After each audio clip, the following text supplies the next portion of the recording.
A paz do Senhor, meus queridos, que Deus possa abençoar grandemente a sua vida. Hoje vamos tratar de um assunto muito polêmico, muito sério e de extrema importância para nós.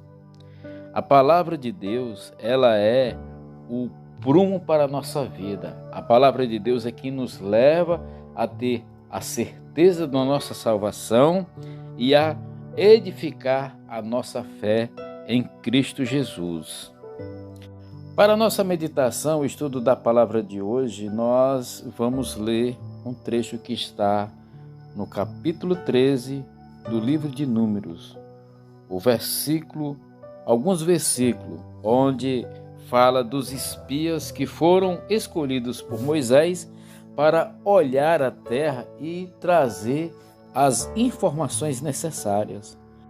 Porém, ao lermos a palavra, nós notamos que dos 12 espias que foram enviados para fazer essa vistoria na terra e trazer essas informações, 10 deles não estavam muito confiantes nas promessas de Deus e não estavam acreditando na providência de Deus. Ao passo que 2 desses espias, caso Josué e Caleb, tinham a plena confiança e a certeza de que Deus havia prometido e haveria de cumprir a sua promessa em favor da nação de Israel.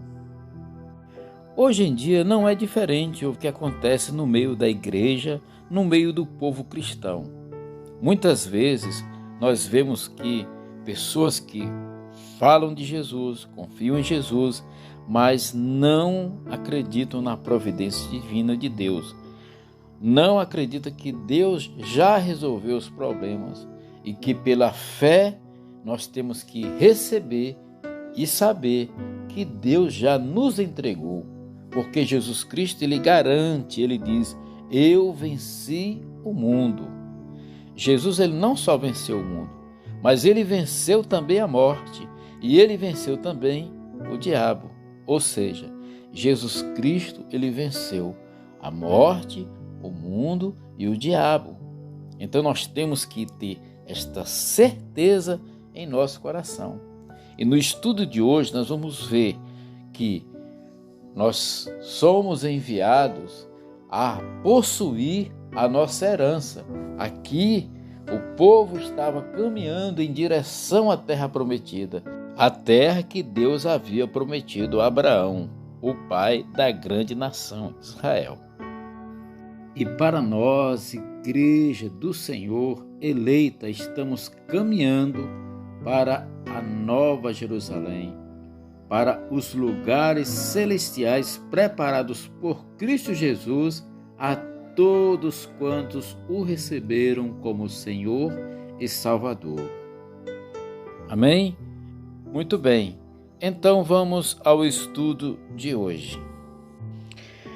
Números capítulo 13, versículo 1, diz assim: E falou o Senhor a Moisés, dizendo: Envia homens que espiem a terra de Canaã, que eu hei de dar aos filhos de Israel. De cada tribo de seus pais enviareis um homem, sendo cada qual maioral entre eles. Versículo 25 fala assim: Depois voltaram de espiar a terra ao fim de 40 dias. Versículo 27 fala assim: E contaram-lhe e disseram: Fomos à terra a que nos enviaste, e verdadeiramente mana leite e mel, e este é o fruto. O povo, porém, que habita nessa terra é poderoso, e as cidades fortes e muito grandes, e também ali vimos os filhos de Anak. Os amalequitas habitam na terra do sul, e os heteus, os jebuseus, os amorreus habitam na montanha, e os cananeus habitam ao pé do mar e pela ribeira do Jordão. Então Caleb fez calar o povo perante Moisés e disse: subamos animosamente e possuamo-la em herança, porque certamente prevaleceremos contra ela.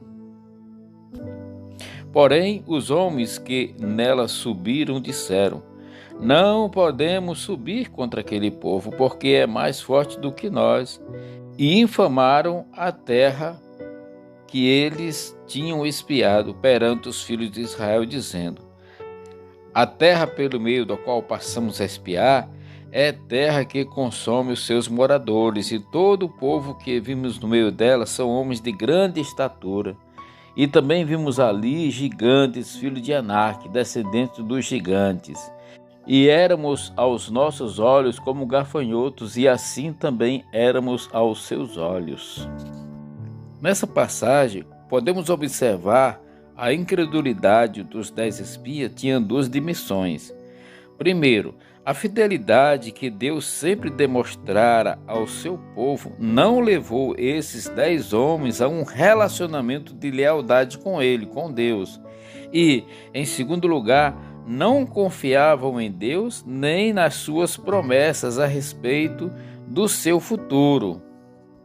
Em Gênesis, no capítulo 15, no versículo 18, está escrito assim: naquele mesmo dia fez o Senhor um concerto com Abrão, dizendo: a tua semente tenho dado esta terra, desde o rio do Egito até ao grande rio Eufrates. Em Gênesis 17, versículo 8, está escrito assim: e te darei a ti e a tua semente depois de ti a terra das tuas peregrinações, toda a terra de Canaã em perpétua possessão, e ser-lhe-eis o seu Deus. A falta de fé contrastava nitidamente com a fé de Caleb e Josué, que se manifestavam contra esses outros 10 homens. Tanto Josué como Caleb registraram a opinião majoritária dos espias, tendo como base do seu relatório um firme compromisso com Deus e a plena confiança nas suas promessas a Israel. Recusaram a admitir a decisão por maioria esmagadora do povo de Deus, mesmo arriscando suas próprias vidas com essa recusa. Esse evento crucial na viagem de Israel no deserto ensina-nos que não devemos admitir que a opinião da maioria, até mesmo da igreja, esteja sempre certa. Os crentes fiéis devem estar dispostos a ficar firmes à base da palavra de Deus, mesmo se a maioria estiver contra eles. O apóstolo Paulo, ao escrever a sua segunda epístola a Timóteo, no capítulo 1, no versículo 15, ele fala assim: bem sabes isto, que os que estão na Ásia todos se apartaram de mim, entre os quais foram Fígelo e Hermógenes. Quando o apóstolo Paulo fala todos se apartaram de mim, este é um dos períodos mais tristes na vida de Paulo. Ele está encerrado em Roma, estava preso em Roma, sem nenhuma esperança de livramento. Ele sofre perseguições por causa do evangelho que ele ama e pelo qual brevemente ele dará a sua vida. Além disso, ele está sofrendo um terrível abandono pessoal e também do seu evangelho pelos irmãos do leste, que o leva a declarar que todos da Ásia o abandonaram. Mesmo assim, no meio dessa provação terrível de sofrimento e de apostasia, Paulo mantém sua fé em Deus. Tem certeza que Cristo perseverará o verdadeiro evangelho e o ministério realizado pelo próprio apóstolo, e que sempre haverá homens tais como Timóteo que o guardarão e o proclamarão, e que quando ele morrer, o Senhor o levará em segurança para o seu reino celestial. Essa triste situação de Paulo será a experiência de muitos dos fiéis nos últimos dias antes do fim. Aqueles que forem leais no Evangelho do Novo Testamento sofrerão tristeza semelhante ao verem muitos abandonarem a verdadeira fé bíblica. E ao perceberem que seu ministério é rejeitado por muitos que procuram se alinhar com o espírito predominante desta era má. Evangelho de Mateus, Jesus Cristo falando sobre o princípio das dores, no capítulo 24, no versículo 10, ele fala assim: nesse tempo muitos serão escandalizados e trair-se-ão uns aos outros, e a uns e aos outros se aborrecerão. Como o próprio apóstolo, quando escreve a primeira epístola a Timóteo, no capítulo 4, versículo 1, ele fala que alguns apostatarão da fé. O Espírito Santo revelou explicitamente que haverá nos últimos tempos uma rebeldia organizada contra a fé pessoal em Jesus Cristo e da verdade bíblica. Aparecerão na igreja pastores de grande capacidade e poderosamente ungidos por Deus. Alguns realizarão grandes coisas por Deus e pregarão a verdade do Evangelho de modo eficaz, mas se afastarão da fé e paulatinamente se voltarão para espíritos enganadores e falsas doutrinas. Por causa da unção e do zelo por Deus que tinham antes, desviarão a muitas pessoas. Muitos crentes se desviarão da fé porque deixarão de amar a verdade e de resistir às tendências pecaminosas dos últimos dias. Por isso o evangelho liberal dos ministros e educadores modernistas encontrará pouca resistência em muitas igrejas.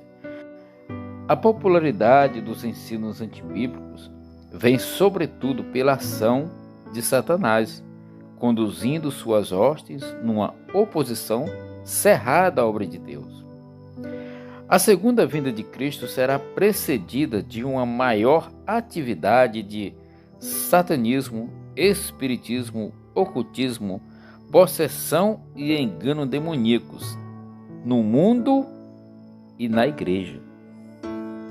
A proteção do crente contra tais enganos e ilusão consiste na lealdade total a Deus e a sua palavra, inspirada pelo Espírito Santo, e a conscientização de que homens de grandes dons e unção espirituais podem enganar-se e enganar a outros com sua mistura de verdade e falsidade.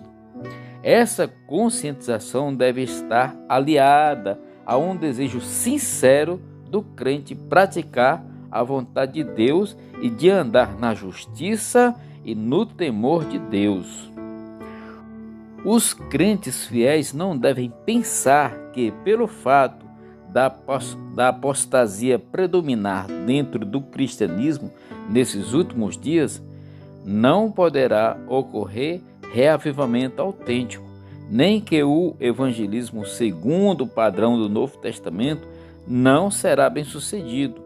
Deus prometeu que nos últimos dias salvará todos quantos invocarem o seu nome e que se separarem dessa geração perversa, e que ele derramará sobre eles o seu Espírito Santo. Assim como aconteceu com Paulo, o verdadeiro Filho de Deus que se mantém fiel ao Evangelho do Novo Testamento será abandonado e repudiado por muitos, mas nunca abandonados por Deus. Como lemos também na própria epístola do 2 Timóteo, no capítulo 4, verso 3 e 4, fala assim: porque virá tempo em que não sofrerão a sã doutrina, mas tendo comichão nos ouvidos, amontoarão para si doutores conforme as suas próprias concupiscências, e desviarão os ouvidos da verdade, voltando às fábulas. No decurso da história da igreja, sempre houve aqueles que não amam a sã doutrina. À medida que o fim se aproxima, a situação neste sentido torna-se-á pior. Muitos professarão ser cristãos, frequentarão as igrejas e mostrarão que servem a Deus, mas não aceitarão a fé apostólica original do Novo Testamento, nem as exigências bíblicas ordenadas que o crente separe-se da injustiça. A autêntica pregação bíblica de um homem de Deus não mais será aceita por muitos na igreja, e se desviarão da verdade, desejarão sermões que apresentem um evangelho menos exigente e já não aceitarão trechos da palavra de Deus que tratam de arrependimento, de pecado, perdição, necessidade de santidade e de separação do mundo. Esses falsos crentes não quererão pastores segundo os padrões da palavra de Deus, mas buscarão os que toleram seus desejos egoístas e mundanos. Escolherão pregadores com dons de oratória, com habilidade de dividir o povo e com a mensagem que lhes assegure que é possível ser crente e continuar vivendo segundo a carne, segundo o pecado. O Espírito Santo adverte todos que permaneçam fiéis a Deus e se submetam à sua palavra, que lhe aguardam perseguições e sofrimento por amor à justiça. Além disso, devem separar-se das pessoas e das igrejas e das instituições que negam o poder de Deus para a salvação e que pregam um evangelho modificado. Devemos sempre ser leais ao evangelho do Novo Testamento e aos fiéis ministros de Deus que proclamam esse evangelho. Assim, poderemos ter certeza de estreita comunhão com Cristo e de tempos de refrigério na presença do Senhor. Quando lemos a palavra de Deus, nós temos a revelação da vontade de Deus para nossas vidas. Aqui nós vemos que é necessário que eu tenha que praticar a minha fé e a credibilidade na palavra e na promessa que Deus tem para não somente a minha vida, mas toda a igreja do Senhor. Qual é a aplicação prática depois de ouvir a mensagem de Deus em minha vida ou na vida da igreja? A aplicação que nós podemos tirar para nós é que, apesar das dificuldades, apesar das aflições, apesar da gente olhar e não se ver capaz de vencer qualquer que seja a dificuldade que iremos enfrentar, nós temos que colocar em prática a nossa fé na promessa de Deus, a nossa fé de saber que se Deus nos chamou para uma viva vida em sua presença, com certeza Ele irá nos capacitar e estará conosco, ajudando-nos a vencer todos os obstáculos que poderão surgir em nossa caminhada.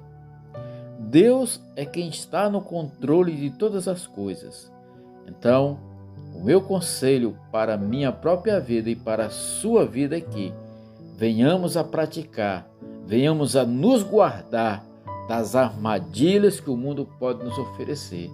O mundo pode ter muitos gigantes que tentam nos parar. O mundo pode ter pessoas poderosas que podem nos calar. Mas nós temos conosco o Espírito Santo de Deus, a graça poderosa salvadora do Senhor, anjos ministradores que estão à nossa volta, porque porque confiamos na palavra. A palavra ela tem que estar gravada em nosso coração e em nossa mente e termos a certeza de que se Deus chamou, Deus cumprirá a sua promessa. Amém? Fica na paz. Eu espero que esse estudo possa ter edificado a tua fé e chamar você a praticar esta fé em sua vida, confiando na palavra e na promessa de Deus. Não olhe para a situação, olhe para Deus, olhe para Jesus. Jesus está por sobre as águas, Jesus está por sobre os montes. Amém? Deus te abençoe, em nome de Jesus.